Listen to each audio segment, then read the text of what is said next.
Bonjour, je suis Françoise Arf, je suis coopératrice dans la coopérative H-Nord qui est située dans Bordeaux, au nord des Chartrons, à côté du centre social Bordeaux-Nord, puisqu'on est au nord de Bordeaux, tout près des quais, des hangars des marques. Très belle situation, à côté du tram et du centre-ville en 4 stations. Donc la coopérative H-Nord, qu'est-ce que c'est? C'est un groupe de personnes qui se sont mis ensemble pour construire leur propre logement, en dehors du logement offert par le marché. C'est un projet de personnes qui veulent vivre ensemble, dans l'intergénérationnel, dans la mixité sociale, avec un habitat qui comprend le logement plus des services collectifs. Donc, on travaille, on a beaucoup de réunions, il y a l'aspect juridique, l'aspect financier, l'aspect urbanistique, l'aspect architectural, c'est un projet très complexe. On va construire, normalement, quand la rue sera percée, une nouvelle rue qui va desservir nos appartements. La rue devrait être percée en fin d'année et 18 mois à 2 mois de construction, puisqu'on construit 55 logements, dont 20 avec un bailleur social, pour assurer la mixité sociale. Donc le bailleur social, c'est CDC Habitat. On est en co-maîtrise d'ouvrage, on décide tout ensemble. Eux, ils ont 20 logements, nous 35 logements.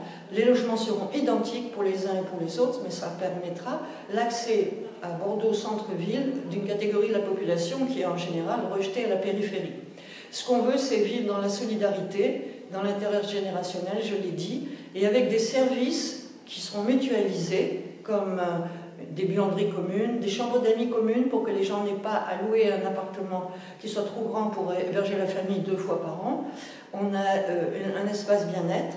En plus des espaces mutualisés, nous finançons, le projet finance, la coopérative finance des espaces collectifs ouverts sur le quartier, à savoir un centre, une salle polyvalente, un café associatif, une maison des assistantes maternelles et un local commercial.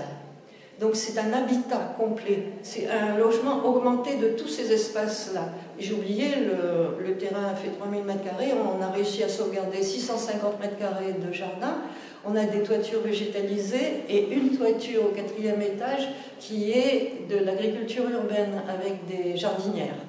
Donc ça fait un bel ensemble.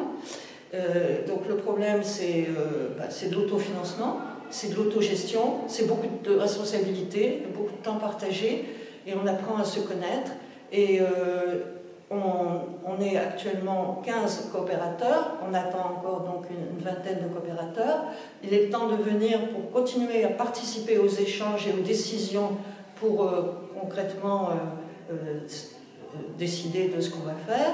Bien sûr, tous les plans sont déjà validés, le cahier des charges pour les entreprises, etc. Tout ça, c'est déjà sur le point d'être validé. Mais il faudrait quand même que les gens n'arrivent pas les doigts dans le nez quand tout est fini, quoi. Puisque c'est un apprentissage de vivre ensemble, déjà maintenant, quand on est dans le collectif de création de ce projet. C'est ça qui est très important, c'est vivre ensemble et partager le plus possible. Les corvées, les choses intéressantes, et de toute façon c'est intergénérationnel, on est toujours dans la motivation, et s'il y en a un qui est un peu pessimiste, il y a l'autre qui reprend le dessus et qui nous entraîne pour aller plus loin. Donc c'est passionnant comme projet, et on espère pouvoir avoir le logement livré dans 3 ans.